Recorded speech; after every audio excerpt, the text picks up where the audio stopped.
The moment I remember most isn't the flowers. It isn't the dress. It isn't even the way Ryan looked at me when I walked down the aisle.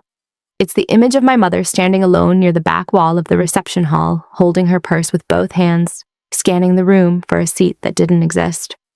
My father was beside her, shoulders tight, jaw set, pretending he wasn't humiliated. They had flown in from out of state. They had saved for 18 months for this day, and they were standing, like guests who had arrived at the wrong wedding.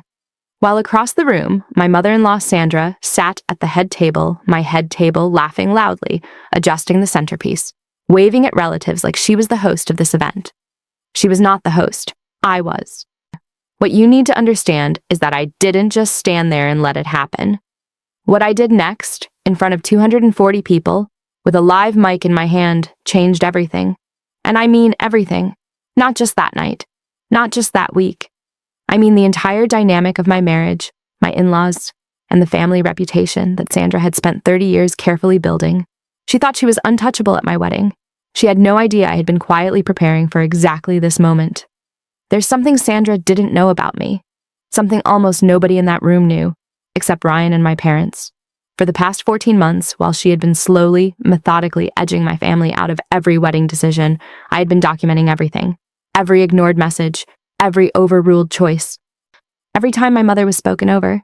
Every time my father's suggestion was dismissed with a polite smile and then immediately reversed behind his back. I had a folder on my phone, a notes document, screenshots going back over a year, and more importantly, I had the truth about who had actually paid for this wedding. By the end of that night, 3 things happened that I don't think Sandra has fully recovered from. Her sister stopped speaking to her. Her closest friend in that room, a woman she had known for 22 years, quietly pulled her aside and said 4 words that made Sandra's face go completely white. And Ryan's uncle, a man who had idolized Sandra his entire life, walked over to my father, shook his hand, and said, "Your daughter is extraordinary, but I'm getting ahead of myself. Let me take you back to where this actually started. Because this story doesn't begin at the wedding. It begins 14 months earlier, in a restaurant, the first time I met my future mother-in-law. Ryan and I had been together for 8 months when he told me his mother wanted to meet me. I was nervous in the way any person is nervous before meeting someone important. I arrived on time. I brought flowers. I smiled. I was warm. Sandra looked at me the way you look at a price tag you're surprised by. Not angry, just assessing. Dinner was cordial. She asked about my family, my job, my background. I answered honestly. I come from a middle-class family. My father is a retired school principal. My mother taught mathematics for 26 years. We are not wealthy by any standard that Sandra measures wealth. And within 20 minutes of meeting her, I understood that this was a problem. Because Sandra came from money. Old money, or at least the performance of old money, which in certain circles is more important than the real thing. She had a name, and she had spent her entire adult life making sure everyone within a 3-kilometer radius understood this. Ryan was her eldest son. His wedding was not going to be a small affair. That night, driving home, Ryan squeezed my hand and said, "She liked you." I didn't say anything, because I had watched Sandra's eyes the entire evening, and I knew with the specific, quiet certainty that women develop about other women that she had already made a decision about me, and it was not a warm one. Here's what Sandra decided I was: a simple girl, a manageable girl, a girl who would be so grateful to marry into this family that she would defer, comply, and disappear into the background while Sandra ran the wedding, curated the guest list, chose the catering, selected the venue, and essentially produced the entire event as a showcase for herself. She was not entirely wrong about my temperament. I am not loud. I am not aggressive. I don't like confrontation. I was raised to be respectful and accommodating, especially with elders. What she miscalculated was the difference between accommodating and invisible. And she miscalculated what I would do when she crossed a line so obvious, so visible, so undeniable that even my own accommodating nature could not rationalize it away. The engagement was confirmed in December. The wedding was set for 14 months later. And within 3 weeks of the engagement, Sandra had already begun. It started with the venue. Ryan and I had visited 4 venues together. We had a clear favorite, a garden property outside the city, open air, intimate, around 180 guests. It matched our budget. It matched what we both wanted. We had even gone back for a second visit. Then one evening, Ryan called me, slightly awkward, and told me his mother had gone ahead and booked a different venue. A banquet hall in the city, larger, more formal, more expensive, capacity for 260. I was quiet for a moment. "Did she talk to you about this before booking?" I asked. She thought you'd like it, he said. I took a breath. First offense. I told myself it was her enthusiasm. She was excited about her son's wedding. I could be gracious. I let it go. I would let many things go over the next 14 months, but every single one of them I wrote down. Then came the catering decision. My mother had a specific request. She wanted one traditional dish on the menu. One dish. Something that represented our family, our culture, our side. It was a reasonable ask. My mother mentioned it to Sandra at a family dinner in February. Sandra smiled warmly and said, "Of course, we'll see what we can do." The final catering menu arrived in April. There was no dish from my family's tradition. When my mother gently followed up, Sandra said the caterers couldn't accommodate it. She was very sorry. These things happen. I called the caterers directly. They told me that no such request had ever been submitted. I screenshotted the exchange, added it to the folder. By month 6 of the engagement, a pattern had fully established itself. Every wedding decision that was made by Sandra. The flowers her choice, the lighting her preference, the stage decor. She had a cousin who did events, and she had already hired him without discussing it with us. The invitation cards, she had a design printed before I had approved it. My name was listed second, in smaller font than Ryan's. My mother called me one night and asked very carefully, "Honey, are we involved in this wedding?" And I didn't know what to say, because technically my mother was invited to every meeting. She was always called. She always came. She would sit at the table, make suggestions, and then watch those suggestions be acknowledged with a nod and then never implemented. She was present but not heard, visible but not counted. My father was quieter about it. He said nothing directly, but I noticed that he started declining the joint family meetings. He would say he was tired or busy. What he meant was that he was tired of sitting in a room where his presence made no difference. I added this to the folder too, not as a screenshot this time, as a note. Dad stopped coming to meetings, month 7. At this point, I want to be clear about something. I was not building a case for a fight. I was building a case for a moment. A specific, precise, perfectly timed moment. I didn't know exactly when it would happen. But I knew that if things continued the way they were going, there would come a point where silence would no longer be an option. And when that point came, I wanted to be ready. I had no idea the moment would come quite so publicly, or quite so perfectly. 3 weeks before the wedding, the seating chart was finalized. Or so I thought. Sandra had taken responsibility for this task. She said she knew the family dynamics better, knew who couldn't sit near whom, and it would be easier if she handled it. I agreed, with one firm condition: my parents would be seated at the head table. Non-negotiable. I said this clearly, calmly, and directly. Ryan was present. He confirmed it. Sandra smiled and said, "Obviously, they are the bride's parents." The day before the wedding, I asked to see the final chart. There was a moment of hesitation before she sent it to me. My parents were not at the head table. They had been placed at a table near the side, a perfectly respectable table, she would later say, near the air conditioning. Very comfortable, but it was not the head table. The head table had 12 seats. Those 12 seats were occupied by Sandra, her husband, her 3 sisters, her 2 brothers-in-law, Ryan's 2 paternal aunts, Ryan's grandmother, and 2 of Sandra's closest friends. My parents had been removed to make room for Sandra's friends. I called Ryan immediately. He called his mother. She explained that the table had filled up, that it was a matter of space, that my parents would be perfectly comfortable, and that surely I understood. I told Ryan to fix it. He said he'd try. What I didn't tell Ryan was that while he was trying, I was already planning something else entirely. The day of the wedding arrived, the way big days always do, faster than you're ready for, and heavier than you expected. I woke up at 6 in the morning. My mother was already awake. We were sitting in the small hotel room she and my father had booked near the venue because they had not been offered accommodation at the family house where Ryan's relatives were staying, despite there being empty rooms. Another thing I had noted. Another thing I had not yet addressed. I got ready with my mother and my 2 closest friends. By midday, I looked exactly how I had imagined looking on my wedding day, and I felt none of the peace that I had imagined feeling, because I knew with absolute certainty that the seating situation had not been resolved. Ryan had texted me late the night before. "Mom says the charts are already printed. She's sorry. She'll make it up to them." Already printed. I read that text 3 times. Then I put my phone down and sat very still for about 4 minutes. And in those 4 minutes, something shifted inside me. The part of me that had been accommodating, patient, and strategic for 14 months made room for a different part. A part that was done. I didn't say anything to my mother that morning. I didn't want her to worry. I didn't want her trying to talk me out of what I was considering. I just got ready, held her hand in the car on the way to the venue, and told her she looked beautiful. She did. She looked absolutely beautiful. She had bought a new dress for this day. She was glowing with the specific joy of a mother watching her daughter get married, and she deserved a seat at my table. We arrived at the venue at 4 in the afternoon. The ceremony was at 5:30. The reception dinner would follow. The moment I arrived at the hall, I began to understand the full picture. The stage was decorated entirely in Sandra's chosen color scheme, gold and ivory. I had asked for dusty rose and sage. The flowers were white orchids. I had asked for peonies. The backdrop had the family surname, Ryan's family surname, in large golden letters. My family name was not present anywhere on that stage. It looked like his wedding, not ours. And then I saw my parents. They were standing near the entrance to the hall, slightly to one side, watching the room fill with guests. My father's hands were clasped behind his back the way he stands when he is maintaining composure. My mother had her purse held in front of her with both hands. Nobody had come to welcome them. Nobody had directed them to their seats. Nobody had introduced them to anyone. They were just standing there, at their daughter's wedding, waiting to be acknowledged.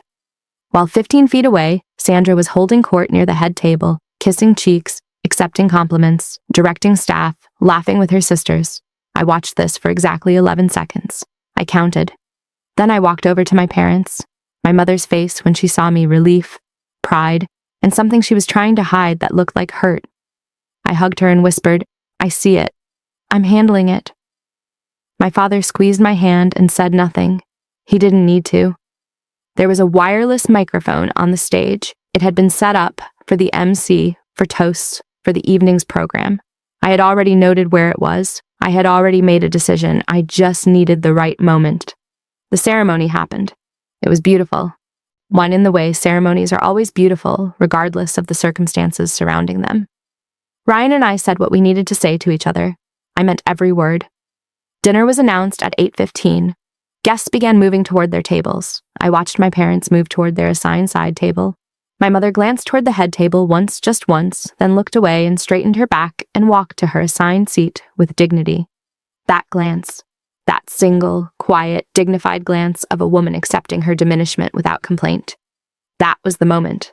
I turned to Ryan and said, "I need 2 minutes." He looked at me. "For what?" "2 minutes," I repeated, and I walked toward the stage. The MC was standing near the stage entrance, reviewing his notes. When I touched his arm and told him I needed to say a few words before he began the program, he looked slightly uncertain. I smiled at him with the specific calm of someone who has made a decision and is at complete peace with it. He handed me the mic. I walked to the center of the stage. The room was in the pleasant noise of 240 people finding their seats, adjusting their outfits, calling to relatives across tables. The lights were warm. The room was full. This was the most visible moment of the entire evening. I tapped the mic once. The sound cut through the room. Conversations paused. Heads turned. I looked out at those 240 faces. I found my mother first. She was at her side table, looking up at me with an expression of confusion and gentle concern. I found my father next, still standing, actually, near beside his chair, watching me. Then I looked directly at the head table, at Sandra, who had a champagne flute in her hand and a polite, curious smile on her face, probably assuming I was about to say something sweet and grateful. I smiled back, and then I began. "Good evening, everyone. I'll keep this brief because I know you're all hungry and the food smells incredible." Laughter, warm laughter. The room relaxed. I wanted to take a moment before the evening officially begins to acknowledge some people, because I've learned recently that if you want something done at your own wedding, sometimes you have to do it yourself. A small ripple of laughter, confused but intrigued. Most of you know Ryan's family. They are wonderful hosts. This hall, as you can see, is beautifully arranged. The family has put enormous effort into this event, and that is evident everywhere you look. Pause. What is perhaps less visible tonight is the family that made me possible, the family that raised me, the family that saved for 18 months. I know the exact number because my mother told me with tears in her eyes to be here tonight. Complete silence in the room. My parents are here. They drove in from across the state. My father is a retired school principal who spent 30 years educating other people's children. My mother taught mathematics for 26 years. They are the reason I am the person that Ryan chose to marry. I looked directly at my mother, and tonight they were seated at a side table. You could have heard the air conditioning, not because of an accident, not because of a miscommunication. but because their seats at their daughter's head table were given to other people after I was told, clearly and directly, that my parents would be seated with us. The silence in that room was the most powerful sound I have ever heard. I don't say this to create conflict. I say this because this moment, this exact moment, is one that my parents will remember for the rest of their lives. And I want what they remember to be the truth, not a version of events curated by someone else. I turned slightly toward the head table. Sandra, you have worked very hard on this wedding. Many things tonight reflect your taste, your vision, and your effort. I respect that. But this is my wedding, and those are my parents. And I am asking in front of everyone here tonight for 2 seats to be made available at the head table for my mother and my father. A beat. Right now. The silence broke in pieces. First, the people nearest the head table, they looked at Sandra, then back at me, then at each other with the wide eyes of people witnessing something they will be describing for years. Then, a murmur ran through the entire room. Not hostile, electric. 240 people recalibrating what kind of evening this was going to be. At the head table, I watched Sandra's smile perform a very specific journey. It started as polite and froze there for approximately 3 seconds. Then it became brittle. Then it became something she was controlling very carefully. Her husband, Ryan's father, a quiet man named Robert, who I had always liked, stood up immediately. He said nothing. He simply walked to the head table, picked up 2 of the name cards belonging to Sandra's friends, and relocated them to a nearby table. Then he went and brought 2 chairs and placed them at the head table himself. Then he walked across the entire hall to where my parents were standing. My father had stood up when I began speaking, and he said, loud enough for people nearby to hear, "Please, come sit with us." My mother pressed her hand over her mouth. My father shook Robert's hand, and the room slowly, then more audibly, began to applaud. I still had the mic. I let the applause settle. Then I said one more thing. My parents taught me that dignity is not something you wait for someone to give you. It's something you claim. I learned that from watching them my entire life.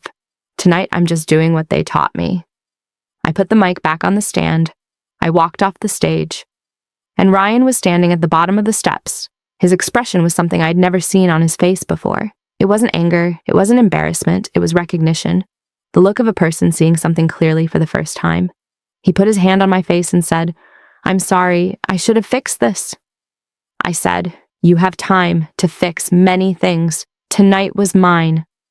Here is what nobody in that room knew during that speech. What made that speech not just emotional, but factually bulletproof. The wedding cost a significant amount of money. Every single person in that room who had any awareness of the family finances assumed that Sandra's family had paid the majority of this because she had controlled every decision, every vendor, every booking. My parents had paid 56% of the total wedding cost.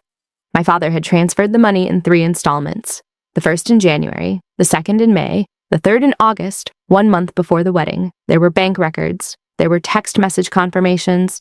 There was a very clear paper trail. Sandra knew this. She had received this money. She had spent it on her choices, her vendors, her vision. And then she had arranged the seating so that the people who had funded the majority of this event were placed at a side table while her friends occupied the seats of honor. I had not mentioned the money in my speech. I had not needed to, but I had the documentation on my phone. And in the days that followed, when the narrative began to shift, when Sandra's version of events started circulating, a version in which I had embarrassed the family unnecessarily, in which it had been a simple seating miscommunication, in which I had overreacted publicly, I released the documentation, not to everyone. Precisely and selectively. To Ryan's uncle, first the man who had idolized Sandra his entire life.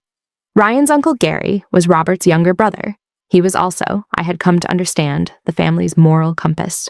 He was the person everyone turned to when there was a dispute. He was the person Sandra herself would call when she needed credibility. 3 days after the wedding, when the version of events had already begun to be rewritten, Gary called Ryan and asked for my number.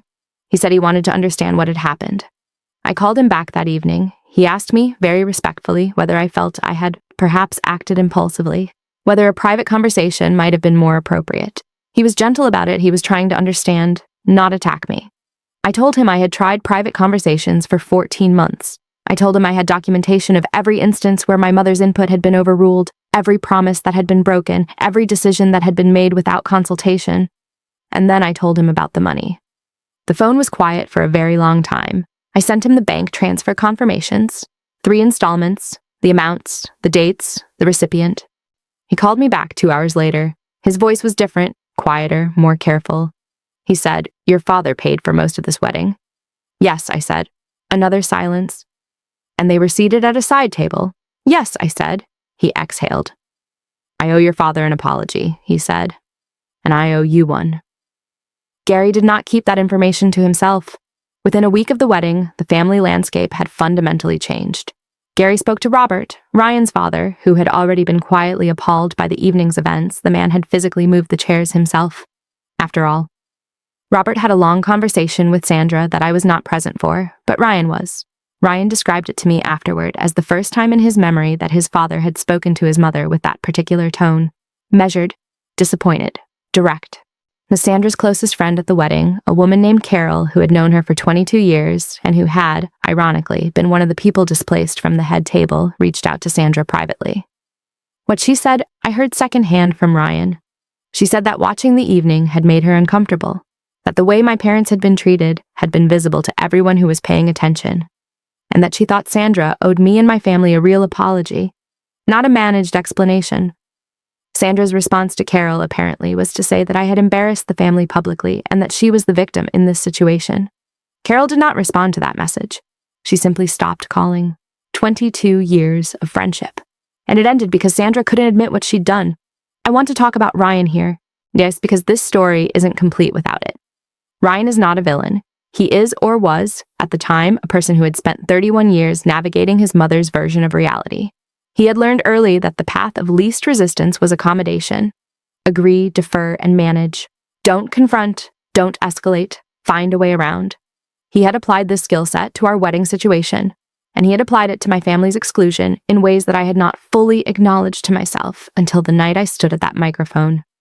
In the car on the way home from the wedding, we were quiet for a long time.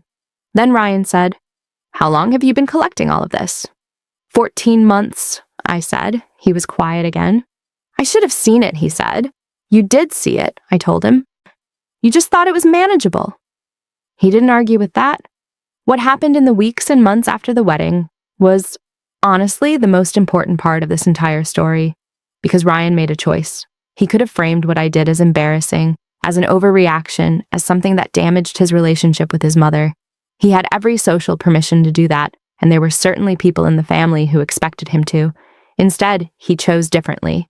He sat with his mother, not immediately, but about 2 weeks after the wedding, and he said very clearly that what had happened was unacceptable, that my parents deserved better, that the pattern of excluding my family from decisions would not continue, and that going forward, he and I would make decisions together, as a unit, without external override. I know the exact words he used because he told me afterward, almost like he needed to report back. He needed me to know he had done it. Sandra cried. She felt attacked. She said she had done everything for this wedding out of love. Ryan said he knew that. He also said that love without respect is just control. He said he learned that sentence from me. I'm telling you this because I want to be precise about what the revenge actually was. It wasn't the speech. The speech was the spark. The actual consequence, the lasting one, came from what happened afterward. 6 weeks after the wedding, Ryan and I had dinner with both sets of parents for the first time. It was on the surface an ordinary dinner, but the atmosphere in that room was completely unlike any family gathering I had attended in the previous 14 months. Sandra was quiet, not cold quiet. She asked my mother about her work, about things she had never asked before. She listened to the answers. My mother was gracious and warm because my mother is gracious and warm, and because she had decided to move forward without bitterness. My father sat at the table and was spoken to directly, asked for his opinion, included in conversation. Robert made a point of addressing my father specifically multiple times. I watched my father's posture change over the course of that dinner, the guardedness that had become his default over 14 months slowly releasing. After dinner, as we were leaving, Sandra touched my arm. She didn't make full eye contact. She said, "I know things could have been done differently." It was not a full apology. It was not everything I might have wanted. But it was real. I could hear it in the way her voice slightly dropped. It cost her something to say it. I said, "I know you love Ryan, and I know this family matters to you. I just need my family to matter too." She nodded once, and she let go of my arm. That was the moment I knew the power had shifted permanently. I want to give you the precise, specific aftermath. Not the soft version, the real one. The seating chart conversation became the story that traveled through the family. Within a month, it had reached relatives I had never met. in cities I had never visited. The version that traveled was not Sandra's version, the managed miscommunication narrative. The version that traveled was the one with the details, the 56%, the side table, the printed chart, the bride walking to the mic. In certain social circles, onward reputation functions almost like currency. Sandra had spent 30 years accumulating this currency. She was the matriarch, the organizer, the woman who got things done and done correctly. That identity, that specific, carefully maintained identity, took serious damage. Not from outside, from within, from the people who knew her best, who had watched the evening, and who had then learned the financial reality behind it. Gary became an ally to my family in a way that would have been unimaginable before the wedding. He invited my parents to a family dinner in November, the first time my parents had been included in Ryan's family's social calendar as guests rather than obligations. My father and Gary sat together after dinner and talked for 2 hours. Boy, I watched this from across the room and felt something loosen in my chest that I hadn't realized had been tight. Carol, Sandra's 22-year friend, eventually did reconnect with her, but the terms of their friendship changed. Carol had witnessed the evening, she knew what she had seen, and that knowledge sat between them permanently. The most important aftermath is the simplest one. My mother called me the day after the wedding. She had seen the speech, she had been at that side table, and she had watched her daughter walk to that microphone, and she had heard every word. She said, "Honey, you didn't have to do that." I said, "I know." She said, "Your father hasn't said much." But last night, when we got back to the hotel, he sat down and he cried. My father, a retired school principal, that's a man who had maintained composure through 30 years of difficult classrooms, difficult administrations, difficult family situations, a man who had stood at his daughter's wedding, holding his hands clasped behind his back, waiting to be acknowledged. He cried in a hotel room because his daughter had seen him. That is the thing about dignity. You can take it from someone's seating arrangement, from their invitation, from the space you give or don't give them in a room, but you cannot take it from the record. And that night, in front of 240 people, I put my parents' dignity on the record. No one could edit that. No one could reprint that chart. And here's the part that I think about most, even now. My mother taught mathematics for 26 years. My father shaped the minds of thousands of students over his career. They came from nothing extraordinary by the world's measure, no family name that opens doors. What they had was integrity, an education, and the kind of quiet strength that doesn't announce itself. Sandra had looked at them and seen people who could be managed. She had miscalculated in the most fundamental way possible.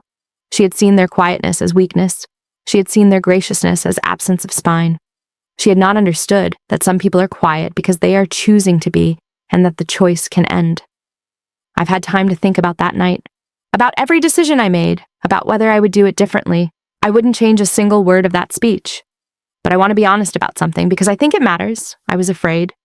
Standing at that microphone, in my wedding dress, in front of 240 people, I was genuinely afraid. Not of confrontation, but of the specific terror of being the person who disrupts the performance. In certain family cultures, the performance of harmony is often valued more than actual harmony.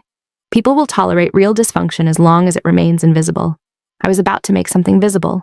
I was about to be the person who said the thing. That fear was real. What got me through it was my mother's face. That single, quiet glance toward the head table before she looked away and straightened her back. When I am uncertain about something in my marriage, in my career, in any situation that requires me to hold my ground, I return to that image. The image of my mother choosing dignity in a situation that did not deserve her dignity. She taught me that you absorb what you can, you accommodate where it's reasonable. And then there comes a point where accommodation becomes complicity, where your silence becomes permission, where the most loving thing you can do for yourself, for your parents, for your marriage, is to walk to the microphone and say the thing clearly. Ryan and I have been married for long enough to have had our first real argument, our first real repair, and our first real sense of what kind of unit we are going to be. He is a good man. He was a man who needed a moment of clarity, and he got one, and he chose correctly. I do not take that for granted. The relationship with Sandra is what it is. It is not warm. It is not hostile. It is functional. She knows my limits. I know her patterns. We have found a working distance. What I will not do, what I have been very clear about with Ryan, is allow the pattern that built up over 14 months to reestablish itself. The documentation habit has not entirely gone away. I don't use it often, but I maintain it, because I learned that clarity requires evidence, and that evidence must be collected in the quiet seasons, not assembled in a panic when the storm has already arrived. Sandra is not a monster. She is a person who is used to having things her way, and who mistakes control for love, and who had operated inside a family system that had never pushed back against her. She encountered, in me, the first person who eventually did push back, and the pushing back, the specific, documented, evidence-based, perfectly timed pushing back changed things. Not everything, not magically, not permanently or completely, but significantly, measurably. In ways that my parents feel when they are included in a family dinner, in ways that Ryan feels when he makes a decision without checking with his mother first, in ways that I feel when I sit at my own table in my own home, and no one presumes to tell me how it should be arranged. I think about other women who are in month 3, or month 7, or month 12 of a situation like mine. Women who are losing small things one at a time. Women who are being gracious and accommodating and watching those around them interpret that grace as an invitation for more. I want to say this to them very directly. The folder matters. Keep the records, not out of bitterness, out of clarity. Because there will come a moment, and it will be a specific moment, not a vague tipping point when you will need to know exactly what happened, exactly when it happened, and exactly what was said. The moment will find you. You don't need to force it. Just be ready. My parents have a photograph from that evening. It was taken after the speech, during dinner. They are at the head table. My mother is laughing at something Gary said. My father has his arm around her chair, slightly leaning forward, engaged in conversation with Robert. They look like what they are, the parents of the bride. My father had it framed and put on the wall in their home. He never said anything to me about it directly. He didn't need to. The frame says everything. Some people mistake your silence for weakness. They learn the difference exactly once.